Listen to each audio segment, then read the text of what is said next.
Dalam video ini akan dijelaskan materi yang berjudul audit atas siklus investasi dan pembiayaan.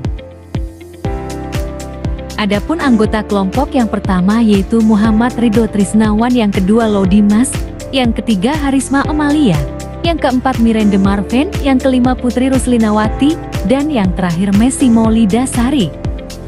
Materi yang akan dijelaskan dalam video ini yaitu ada 4 materi. Yang pertama pengertian dan tujuan, yang kedua prosedur, yang ketiga risiko, dan yang keempat adalah teknik. Materi pertama yang akan dijelaskan adalah pengertian dan tujuan. Pengertian dibagi menjadi 2 yaitu pengertian siklus investasi dan siklus pembiayaan. Selanjutnya pengertian siklus pembiayaan adalah berkaitan dengan pengelolaan kewajiban jangka panjang dan modal termasuk penerbitan saham, pembayaran dividen, dan peminjaman jangka panjang. Materi selanjutnya ada tujuan.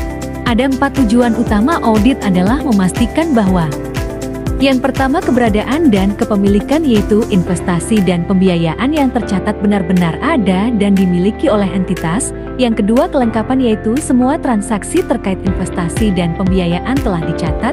Yang ketiga ada penilaian yaitu aset dan kewajiban dalam siklus ini dinilai sesuai dengan prinsip akuntansi yang berlaku. Yang keempat penyajian dan pengungkapan yaitu semua transaksi disajikan dan diungkapkan dengan benar dalam laporan keuangan. Materi selanjutnya yaitu ada prosedur. Ada 2 prosedur yaitu prosedur audit pada siklus investasi dan prosedur audit pada siklus pembiayaan.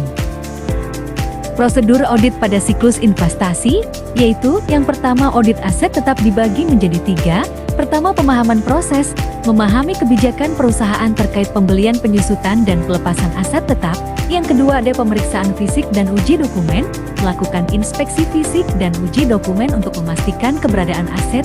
Yang ketiga pelepasan aset, memastikan bahwa pelepasan aset seperti penjualan dan penghapusan telah dicatat dengan benar.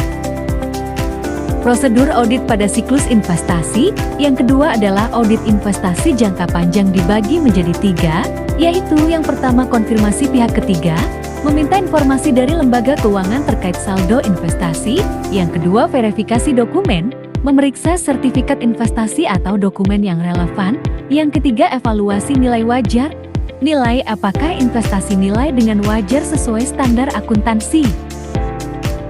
Prosedur audit pada siklus pembiayaan, yang pertama audit kewajiban jangka panjang yaitu dibagi menjadi 3. Yang pertama verifikasi dokumen, memastikan perjanjian pinjaman atau dokumen obligasi. Yang kedua konfirmasi pihak ketiga, mengirimkan konfirmasi kepada pemberi pinjaman untuk memverifikasi saldo dan ketentuan pinjaman. Yang ketiga pengujian bunga, memeriksa perhitungan bunga yang dibayarkan. Prosedur audit pada siklus pembiayaan, yang kedua ada audit ekuitas dibagi menjadi 3, yaitu yang pertama penerbitan saham, memeriksa dokumen penerbit saham termasuk keputusan rapat pemegang saham.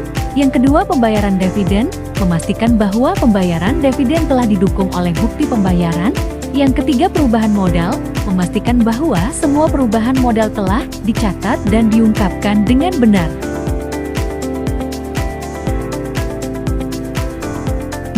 Materi selanjutnya yaitu resiko. Resiko material dalam siklus investasi dan pembiayaan dibagi menjadi 4. Yang pertama salah saji nilai aset atau kewajiban. Yang kedua tidak mencatat transaksi pelepasan aset. Yang ketiga penilaian investasi tidak sesuai dengan standar akuntansi.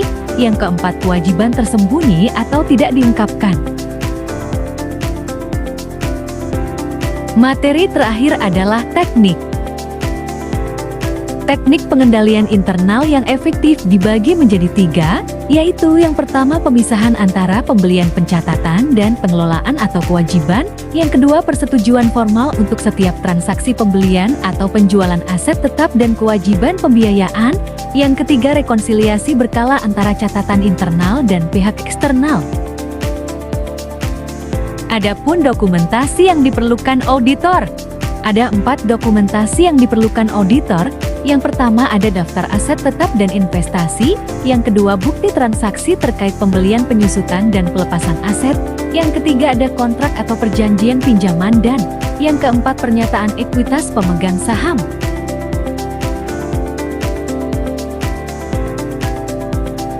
Adapun kesimpulan yang dapat diambil dari video ini adalah audit atas siklus investasi dan pembiayaan bertujuan untuk memastikan bahwa transaksi terkait aset non-lancar, kewajiban jangka panjang, dan ekuitas telah dicatat, dinilai, disajikan, dan diungkapkan secara akurat sesuai dengan standar akuntansi yang berlaku.